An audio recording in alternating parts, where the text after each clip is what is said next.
Let's start off by crediting South Florida. They played with the appropriate level of force and competitiveness.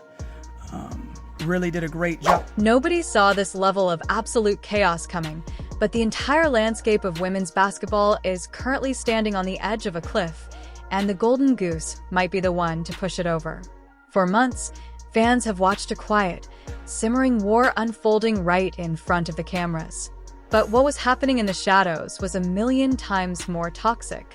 We're talking about billion-dollar television deals, massive egos, historic levels of jealousy, and a breaking point that has finally been reached. The rumors swirling right now aren't about a player asking for a trade or requesting a few extra days off. The word echoing through locker rooms and executive suites is that Caitlin Clark is prepared to pull the plug entirely and resign from the WNBA. And the wildest part?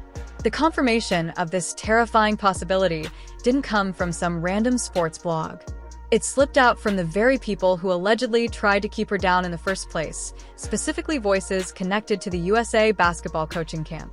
To understand how we reached a point where one of the most famous basketball players on the planet is reportedly ready to walk away from the league she just revitalized, you have to look at the total meltdown happening inside the Women's National Basketball Players Association right now. This is a story of greed, sabotage, and a young prodigy who may have finally realized she holds every single card in the deck. But this storm didn't start with a contract dispute. The bad blood was poured months ago by the very establishment that was supposed to protect her. The foundation for this fallout was laid before Caitlin even played her first professional game, specifically through the controversial actions of Team USA coach Cheryl Reeve.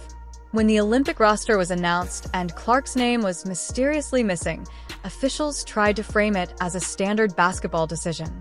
They claimed she lacked professional experience, that veteran players had earned their spots through years of loyalty, and that the rookie simply hadn't proven herself at the professional level yet. But to many fans, the optics felt personal. Reeve had previously made comments urging fans to temper the hype surrounding the Caitlin Clark phenomenon, suggesting that the league had plenty of other stars deserving of the spotlight. When media members pressed the Team USA camp about the undeniable viewership and ticket sales Clark could bring to Paris, the responses were noticeably dismissive. The message was clear: they didn't believe they needed her. They insisted the gold medal was secure regardless, and they refused to turn the national team into what they described as a marketing spectacle. For many observers, this wasn't just a roster omission. It felt like a loud message from the old guard of the WNBA to the new face of the sport. They wanted to humble her. They wanted to remind her that no matter how many millions tuned in to watch her shoot from the logo, she was still at the bottom of the established hierarchy. But ignoring the biggest draw in the sport comes with consequences. And the backlash was immediate. While officials defended the decision, Clark's rookie season was becoming increasingly intense on the hardwood. What was supposed to be a triumphant entry into professional basketball quickly turned into a physical gauntlet. We're not just talking about tough defense or normal rookie hazing. There were blindside hits, elbows, hard fouls, and aggressive contact that sparked constant debate across social media. Critics argued officials were allowing excessive physicality. Supporters claimed it was simply competitive basketball. Either way, the optics fueled the narrative that she was being targeted. It became obvious that some veterans resented the sudden shift in attention. The chartered flights, the sold-out arenas filled with number 22 jerseys. The reality that the financial future of the league suddenly seemed tied to a 22-year-old from Iowa. Across the league, tension was rising. And through it all, the players' union remained publicly focused on contract negotiations rather than individual incidents.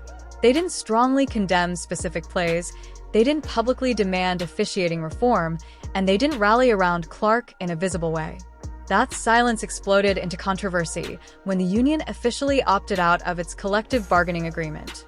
For years, players had demanded higher salaries, better travel standards, and a larger share of league revenue. Now, with massive increases in ratings, sponsorships, and television deals, many of which fans attribute to the Caitlin Clark effect, the union finally had leverage to demand a completely new financial structure. They want millions more in the salary cap. They want guaranteed luxury travel. They want a bigger share of the broadcasting revenue. But here's the irony critics keep pointing out. The union is using the surge in viewership numbers, heavily associated with Clark, to negotiate massive new paydays, while many fans feel she hasn't been fully protected or embraced on the court. That perception has fractured the league's image behind the scenes.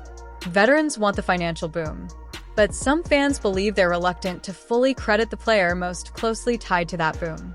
And that strategy may have backfired, because Caitlin Clark isn't financially trapped in the WNBA system. Her rookie contract reportedly pays around $76,000 a year, modest compared to endorsement deals with global brands like Nike, Gatorade, and State Farm. She doesn't rely on her base salary to maintain her lifestyle or global profile, which means she has options. If she ever decided the physical grind, media chaos, and political tension weren't worth it, she could explore alternatives. And those alternatives are growing. The launch of the new Unrivaled League, spearheaded by stars like Breanna Stewart and Nafisa Collier, offers high-level players significant short-term payouts in a different structure. International leagues in Europe and Asia have historically paid top players millions. So if the WNBA environment ever becomes too hostile or unstable, she wouldn't be without opportunity. That possibility alone has reportedly shifted the tone within league circles. As negotiations grew tense and rumors intensified, insiders suggest that conversations began happening behind closed doors. Stakeholders allegedly recognized that losing Clark would have enormous financial consequences, from ticket sales to broadcast deals. Whether she ever seriously intends to resign remains unclear. But the mere threat of departure changes everything. It forces stricter officiating discussions. It pressures leadership to stabilize public perception. It reminds the union that their leverage depends heavily on sustained fan interest. And as this power struggle continues, one thing is undeniable. The balance of power in women's basketball has shifted. The old guard attempted to protect tradition. The union pushed for economic justice. A new superstar changed the financial gravity of the sport. Now the entire basketball world is watching to see what happens next. Because whether she stays, negotiates harder, or simply uses her leverage strategically, one reality is clear. The ecosystem has been permanently altered.